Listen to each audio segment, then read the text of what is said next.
മതവിദ്വേഷ പരാമർശത്തിൽ ബിജെപി നേതാവും പൂഞ്ഞാർ മുൻ എംഎൽഎയുമായ PC ജോർജ് റിമാൻഡിൽ. ഹൈക്കോടതി മുൻകൂർ ജാമ്യം തള്ളിയതിന് പിന്നാലെ ഒളിവിൽ പോയ ജോർജ് ഇന്ന് കോടതിയിൽ കീഴടങ്ങിയിരുന്നു.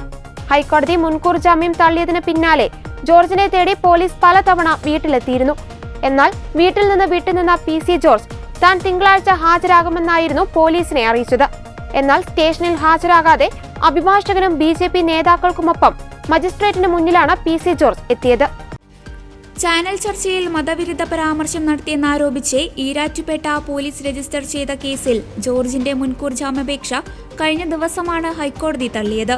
30 വർഷത്തോളം MLA ആയിരുന്നിട്ടും എളുപ്പം പ്രകോപനത്തിന് വശംവദനാകുന്ന PC ജോർജിനെ രാഷ്ട്രീയക്കാരനായി തുടരാൻ അർഹതയില്ലെന്ന് ഹൈക്കോടതി ജാമ്യം തള്ളിക്കൊണ്ട് നിരീക്ഷിച്ചിരുന്നു.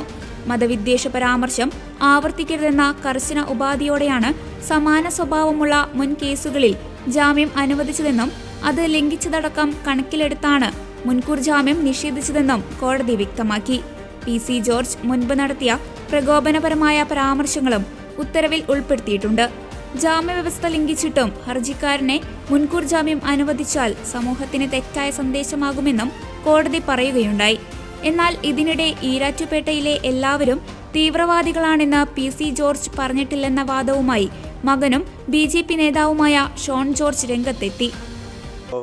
PC ജോർജ് പറഞ്ഞ വാക്കുകൾക്കപ്പുറത്ത് അദ്ദേഹം പറഞ്ഞ വാക്കുകളിൽ ആരെങ്കിലും വേദനിപ്പിക്കുന്നുണ്ടെങ്കിൽ പിറ്റേ ദിവസം അദ്ദേഹം അതിന് കൃത്യമായ ക്ഷമാപണം, പ്രത്യേകിച്ച് അദ്ദേഹത്തിൻ്റെ വാക്കുകൾ പ്രത്യേകിച്ച് എടുത്തു പറയണം.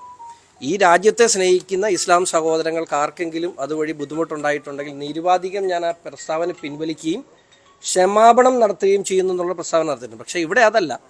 ഇവിടെ ആ വിഷയം കത്തിച്ച് നിർത്തണം. സ്വാഭാവികമായിട്ടും PC ജോർജിൻ്റെ അറസ്റ്റിലൂടെ ഇവിടെ മതസൗഹാർദ്ദം ഉണ്ടാകുകയാണ് ചെയ്യുന്നത്. അപ്പോൾ അവർക്കത് ലൈവായിട്ട് നിർത്തണം. ഇപ്പോൾ മനസ്സിലാക്കേണ്ട എല്ലാ കാലത്തും ഈരാറ്റുപേട്ടയെ ഏറെ സ്നേഹിച്ചിട്ടൊരു മനുഷ്യനാണ്. ഇപ്പോൾ ഈ നോട്ടീസ് തന്ന ഈരാറ്റുപേട്ട CI, അത് Erattupetta CI office PC George ഉണ്ടാക്കിയതാണ്. PC ജോർജ് ഹാജരാകേണ്ട ഈരാറ്റുപേട്ട മജിസ്ട്രേറ്റ് കോടതി PC ജോർജ് ഉണ്ടാക്കിയതാണ്. ഈരാറ്റുപേട്ടയിൽ ഇന്ന് കാണുന്നതെല്ലാം PC ജോർജ് ഉണ്ടാക്കിയതാണ്. എന്തിനാ ഈരാറ്റുപേട്ട മുനിസിപ്പൽ കമ്മിറ്റിയാണ് കേസ് കൊടുത്തിരിക്കുന്നത് അല്ലേ?